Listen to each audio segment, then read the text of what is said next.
All right. right, Shalom. First and foremost, we're going to start off by giving our praises and glory to Yahweh, Yahweh, Ba'ashem, Bashem, Yahawashi, Yahushai, Ba'ashem, Bashem, Makakwadash. Rakakwadash. Double honors to the apostles and elders that get Shurala that rule well. And salutations to you, Akim, out in the highways and the byways, preaching this word in truth and in sincerity. To you, brothers, we say Shalom. This is the brother Shakal out here from the GMS Shakal camp, It's Brother This, Asha. this the brother Yaya. from the GMS Shakal camp, coming at you with another lesson.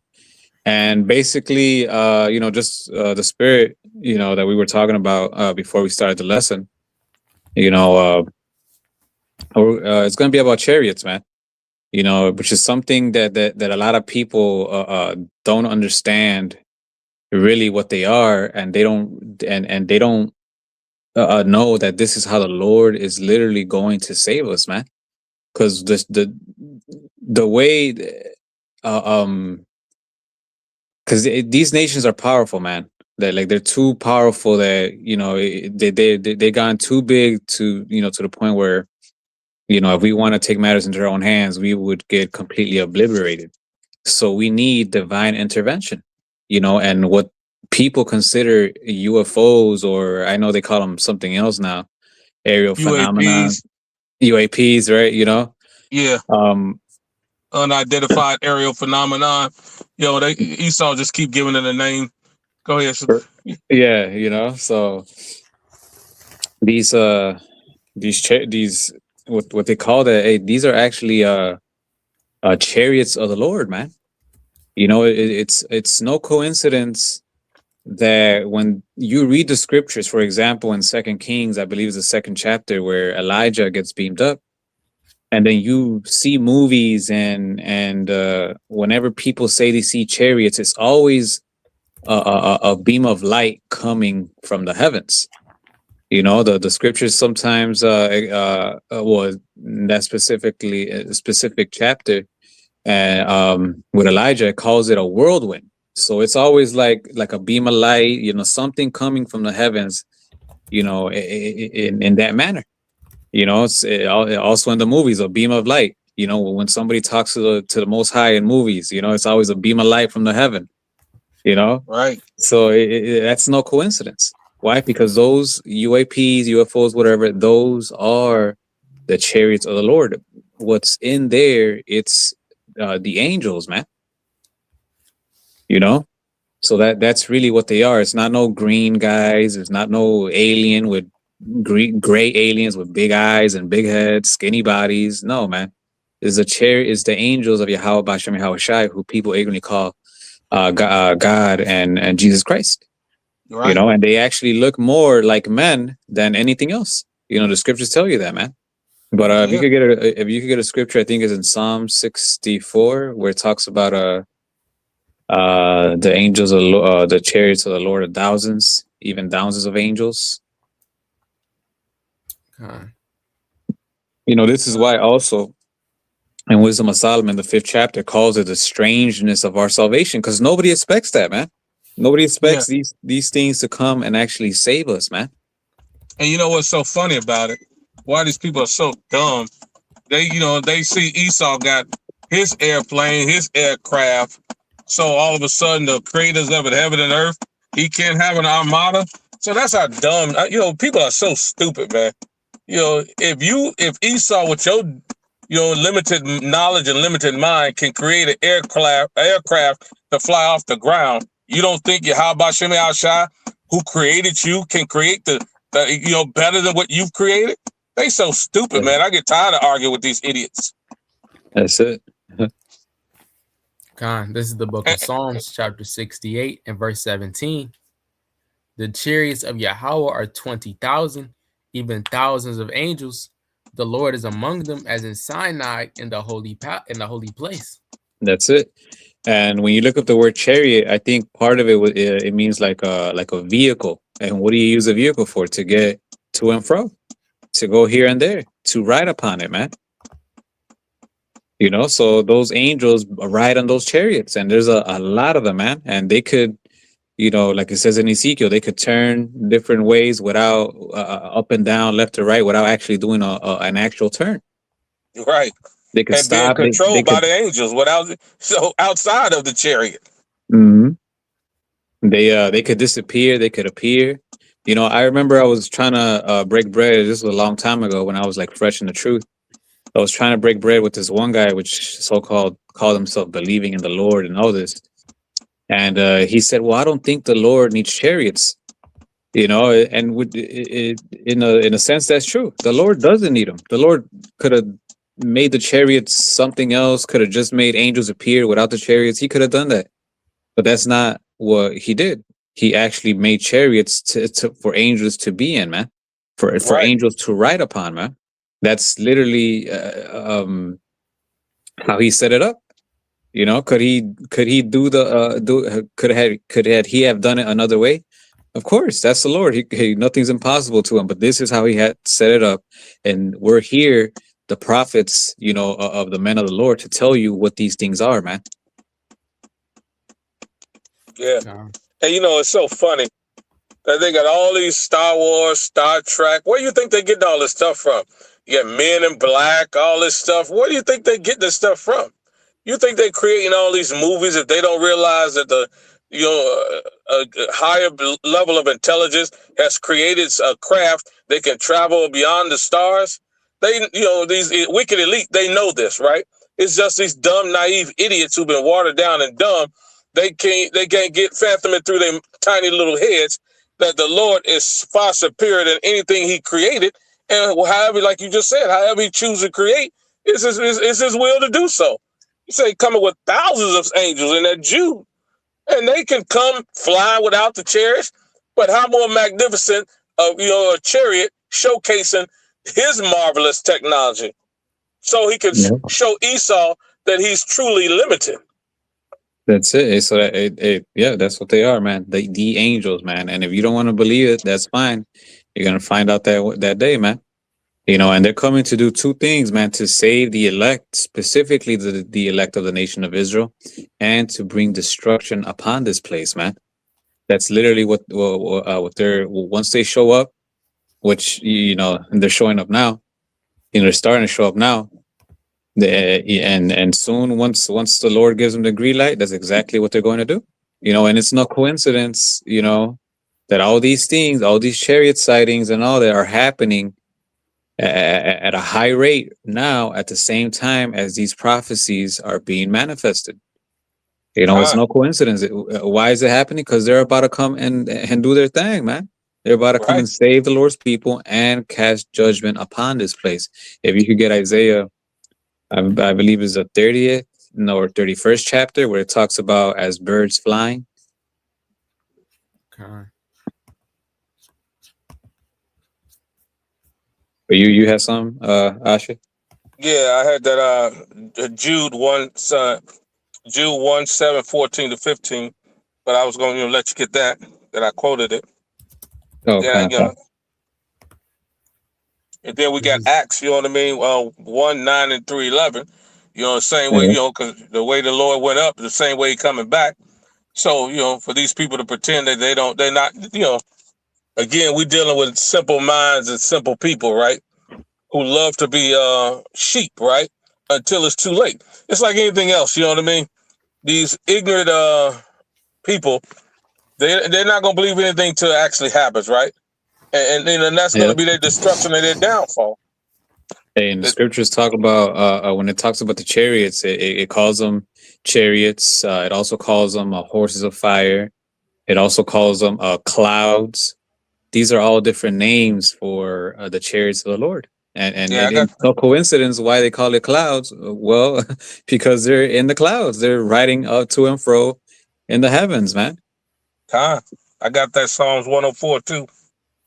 I got that Isaiah. Yeah, go ahead. This is Isaiah 31 and verse 5. As birds flying, so will Yahweh of hosts defend Jerusalem. Defending also, He will deliver it, and passing over, He will preserve it. Right. So He's going to defend us, save us, preserve us, and also, destroy these people, man. Have you ever seen a bird, when you get too close to their nest, they just come swooping down and just, peck you in the top of the head? Right. You're like, oh shit. That's exactly how the Lord's going to come with the chariots. They're going to come swooping down, delivering us, and at the same time shooting those lasers and destroying this place, man. Right. It, And that's it that. literally, it's like it literally described those chariots as birds, man. And there's actually certain videos that people have recorded, like out in the midst of the sea and all that, where it's a bunch of chariots together, and from far it literally just looks like a flock of birds, man. Con. So like, what else can this be, man? Right.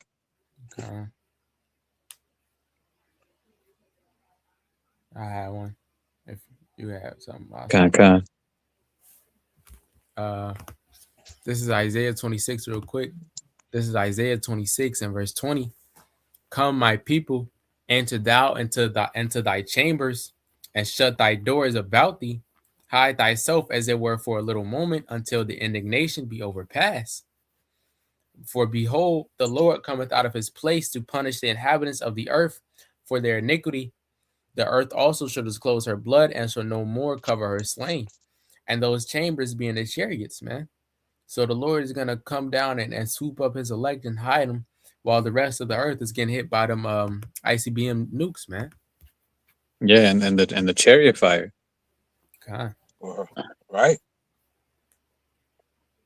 And it's so powerful and so poetic, that it truly is going to be the strangers of our salvation. Because, who would think that we would get beamed up? But they've been saying that forever. Beam me up, Scotty. You see Star Wars, for those, like me, Star Trek, they say beam me up, Scotty, all day, every day, because they was reading the scriptures. They understood. So, for those who have never seen Star Trek, you watch Star Trek and you said, beam me up, Scotty. And then, Captain Kirk get transferred from the planet to the spaceship. They know, man. Yeah. And this was back in the 60s and 70s. Our people just sleep. And the other ones, they seeing it, and they like, they can't believe it because they don't want to believe it, man. Yeah. I got something. You got that. Grab that Acts 1, 9 through 11. Okay.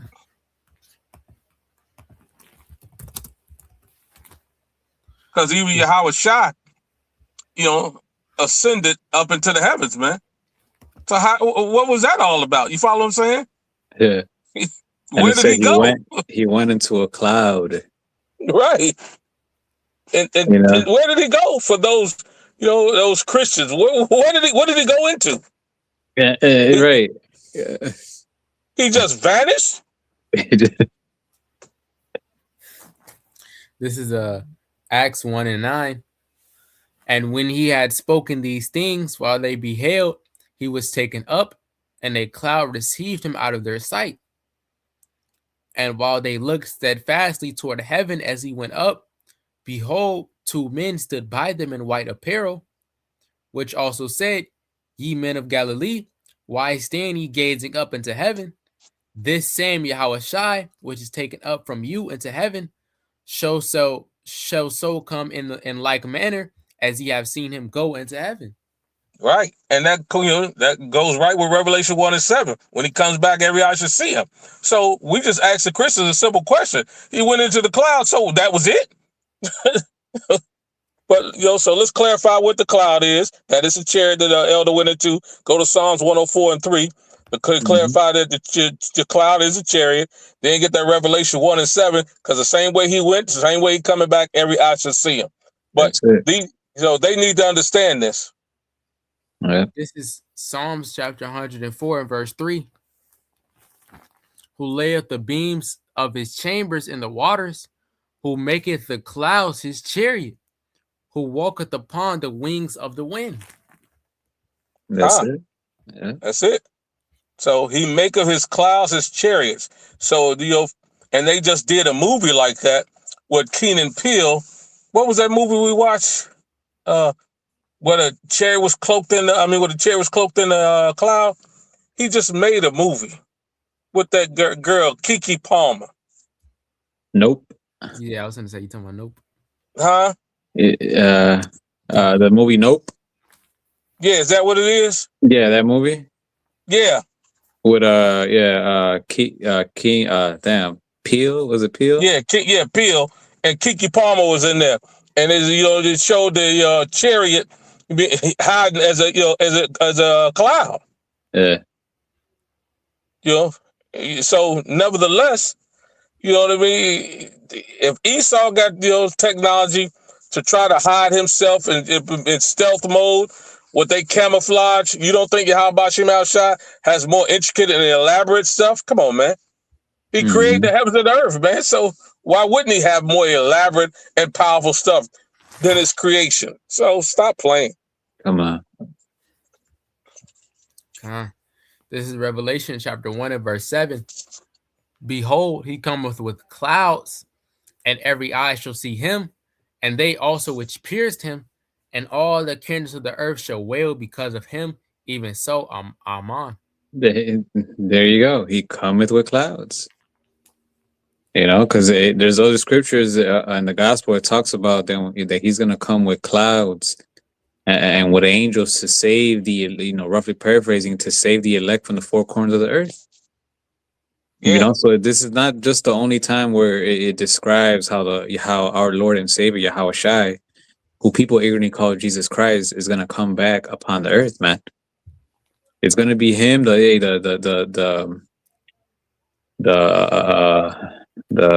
fathership, and the rest of the angels, man, the rest of the chariots.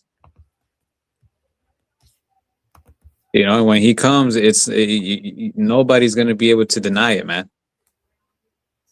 Everybody's going to know that that's Yahweh Bashem Yahweh Shai, man. Yeah. And it says the same thing. And get that Matthew 24 and 30. What I mean? It says the same thing, coming in clouds of great power and glory. And then what the brother quoted, you know what I mean? To gather the elect from four ends of the earth. How they gonna gather the elect? This is Matthew 24 and verse 30. And then shall appear the sign of the Son of Man in heaven, and then shall all the tribes of the earth mourn, and they shall see the Son of Man coming in the clouds of heaven with power and great glory. Read down. And he shall send his angels with a great sound of a trumpet, and they shall gather together his elect from the four winds, from one end of earth from one end of heaven to the other. And that's what it is. The clouds are going to gather the elect. Clouds being the chariots, the vehicle that the Lord uses to move around through the earth's atmosphere, in and out of the water, everywhere he wants to send them to. And and y'all marveling about this stuff, and y'all should be afraid, because like the elder brother just said, it's our salvation, and we pray to be those men, and y'all destruction and y'all demise, and all the lies, all the wickedness is going to finally be judged in one fell swoop, and we can't wait, man, to get out of this wicked, awful kingdom, man. Just nothing but an eyesore to, to the people of the Lord. Yeah. Meaning the elect of the Lord. The rest of y'all love this wickedness. Get Isaiah 66, 15 and 16 about the destruction from them clouds.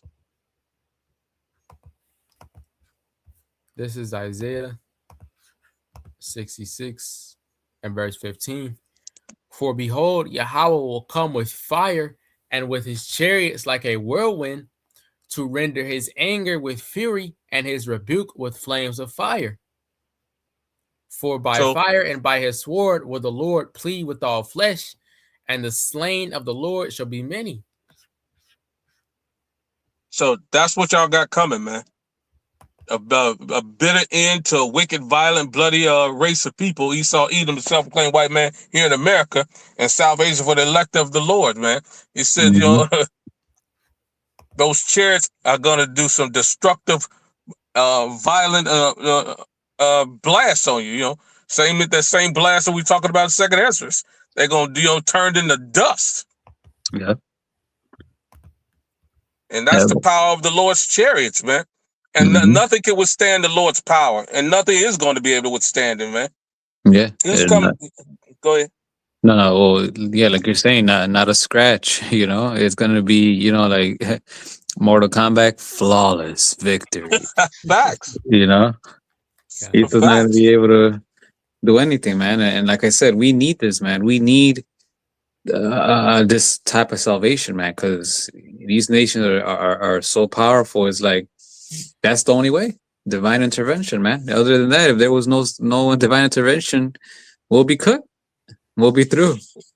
Right. You know. But you said you had that Jude. Okay. No. This is Jude 1 and 14.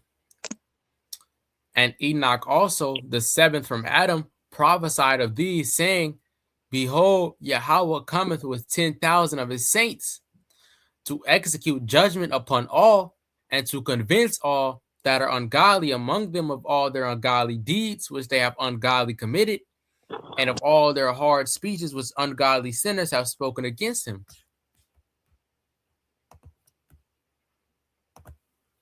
Right. Yeah. You know, and Enoch, man, Enoch was talking about this way back then, man. You know, so yeah, the dozen of his saints, chariots, angels. You know, the same thing. You know, to execute judgment. You know, and to convince. That word "convince" is to convict. To in other words, hold you accountable and judge you, man. That's what they're gonna come to do, man. Yeah. You know, so whoever went against us, as far as the other nation as well as our own people, these chariots are coming to destroy them, man, by Yeah. fire, chariot fire, man. That concentrated fire. It Facts. explains it very thoroughly in Second Edges, the 13th chapter. It's a Yeah. fire, the tempest. You know, it mixed together. You know, Yeah. and when you see it, man, a lot of you are gonna wish you listen and you never went against us, but then it's gonna be too late, man. That time to repent is now, man. Facts. Get that second Ezra, the brother quoted I got 13. it. Okay. This is Second Ezra 13, and I'll start at verse 6. But I beheld, and lo, he had graved himself a great mountain and flew upon it. But I would have seen the region or place wherewith the hill was graven, and I could not. And after this I beheld, and lo, all they which were gathered together to subdue him were so afraid, and yet durst fight. And lo, Right, because just like Pharaoh, man, the Lord, they were scared. They seen everything. They seen. I mean, just the sight of the chariots alone is gonna put fear in you, man. Even us, we're gonna be in amazement when we see them. Like, oh shit, you know. But the difference with us, we're gonna know what they are, and these people aren't. But yet, the Lord is gonna put a spirit upon them to keep on fighting, to still want to fight, to still think they have a chance to defeat the Lord and his chariots, man. Right. verse 9, and lo, as he saw the violence of the multitude that came, he neither lifted up his hand, nor held sword, nor any instrument of war. But only I saw that he sent out of his mouth as it had been a blast of fire, and out of his lips a flaming breath, and out of his tongue he cast out sparks and tempests. There you go, And that they- concentrated fire, man. That's Go ahead. right. Verse 11, and they were all mixed together, the blast of fire, the flaming breath, and the great tempest, and fell with violence upon the multitude which was prepared to fight, and burned them up every one, so that upon a sudden of innumerable multitude, nothing was to be perceived, but only dust and smell of smoke. When I saw this, I was afraid. There you go. Piece of cake, man. The Lord is gonna come and literally cook all of y'all, man. You know, this is literally gonna happen when World War III is in fruition. When all the nations are together over there in the so-called Middle East, which is west of Asia. Western Asia. You know, once they're out there, not too long after that, the Lord is gonna come and destroy all of them, man. You know, and not just them right then and there. Hey, there's gonna be more and more chariots appearing all over the world, especially here in America. and they're gonna bring that destruction, man. Whoever is not covered by that blood, whoever didn't do the will Yahweh Shai Shai, hey, they're gonna be cut out here, man. They're gonna be destroyed, man. If these plagues didn't catch them, then these ICBMs and the chariot fire is, man. That's right. So this is exactly what's gonna happen, man. So coming against us isn't coming just against us, man. You're coming against something way more bigger and way more powerful. And you could take it as a joke or whatnot, but you're gonna have to answer for that, man. Facts. We could. I got another one. We could get a Genesis, the first chapter, just to explain how they were there back then as well. So, in a sense, this is ancient technology, man. This technology has been around for it's still way far more advanced than anything Isa Edom has ever invented. I think Genesis 1 and maybe verse 2.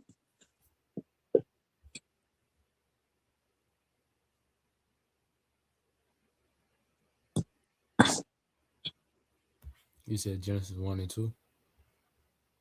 Yeah, read verse 2. Genesis 1 and 2. And the earth was without form and void, and darkness was upon the face of the deep, and the spirit of Yahweh moved upon the face of the waters. All right, now go to the look up the word moved. And I believe that word, the spirit of God, that word God is a little g, which means alahayim. If you could double check that one first, Ba'akusha, which means gods, which means angels. Yeah.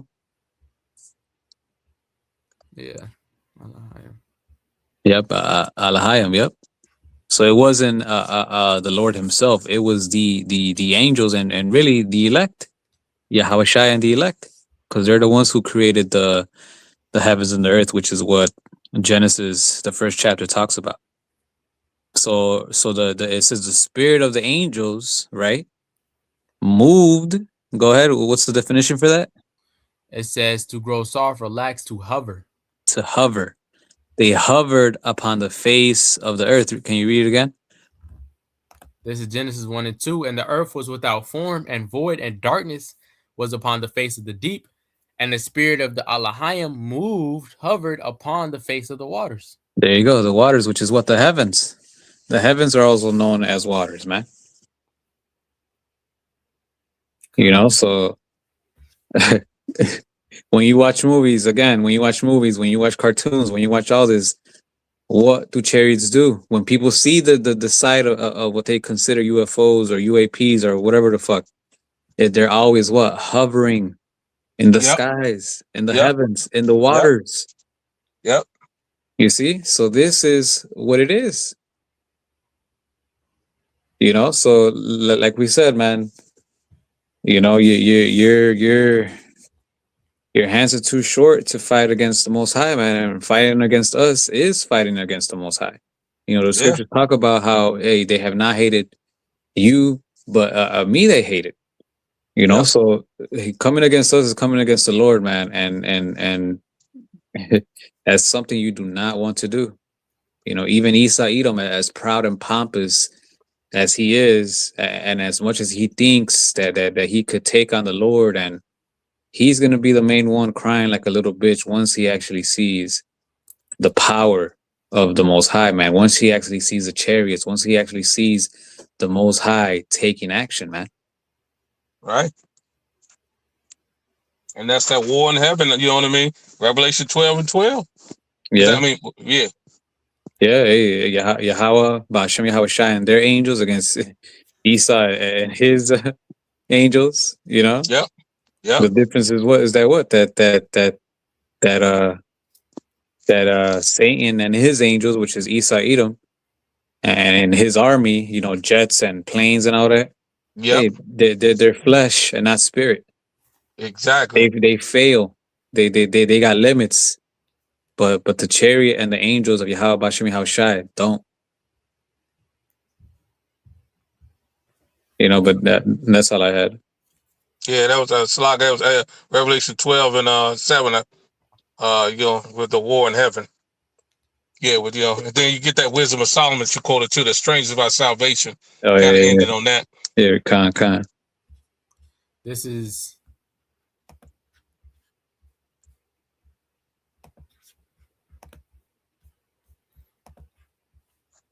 the book of Wisdom of Solomon, chapter 5. And we start at 1.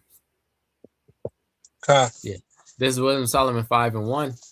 Then shall the righteous man stand in great boldness before the face of such as have afflicted him, and made no account of his labors. When they see it, they shall be troubled with terrible fear, and shall be amazed at the strangeness of his salvation, so far beyond all that they looked for. There you go. Because nobody's gonna expect that, man. Right now, when we say it, they laugh at us. What? These guys crazy. Like these guys talk about that the chariots, aliens are gonna come and save them. That's the most, laughable thing I've heard in my entire life. But what's gonna be their response? Or let's see if they keep that same attitude once they realize that we were actually speaking the truth, man. They're gonna be amazed. They're gonna be in awe. They're just gonna be. They're not gonna know. They're gonna be speechless. They're not gonna know what to say. Yeah. Because then once they see that, they're gonna know that everything else that we said was true, and that means that these cherries are gonna come after their ass, man. Yeah. Same way when they seen Moses split that Red Sea. You know what I mean? That was a strange salvation then. The Lord is about amazement, wonder, and signs and miracles that you've never seen before. He did it then. He's going to do it again. Hey, it's scriptures talk about how this salvation is going to be greater than the one in Egypt, to the point where it's going to overshadow it, and we're no longer going to talk about the salvation in Egypt. And part of that reason is because of these chariots. Facts. In Egypt, we were saved by, if I'm not mistaken, one chariot. It went before us. At night, and a cloud by day. Cloud by day. This time, the Lord said He's coming with clouds, meaning more than just one. Yeah. Second Esdras literally described the fathership. So the strangeness of our salvation, man. That's exactly what's gonna happen, man, and we're looking forward to it, man. Yeah, get the hell out of this place. Yep. But that's it. That's it. Unless y'all got something else. You good? Yeah. Yeah. Con. So with that, hopefully, Brian, we're edified. Just something that was in our spirit. And the fact that we're seeing all these chariot sightings and reports, and Esau Edom is now talking about them, whether he's trying to still throw more lies or whatever, and the government is bringing out these used to be classified things. Hey, that means we're close to the end, man. That we're close, and our salvation is near. Then when we believe, man, these are signs that we got to look for, man. The scriptures talk about when you see these things, look up, for your salvation draweth nigh. That's right. You see? So hey, that just means that we're closer. We're almost there, man. So just keep on fighting. So with that, hopefully, brother, we're edified. We're gonna end it by giving all praise and glory to Yahweh, Ba'ashem, Yahweh Shai, Ba'ashem, double honors to the apostles and the elders of Yesharada, the rule well, and salutations to you, Akim, out there in the highways and the byways, preaching His word in truth and in sincerity. Shalom and a Baba. A Baba Ball.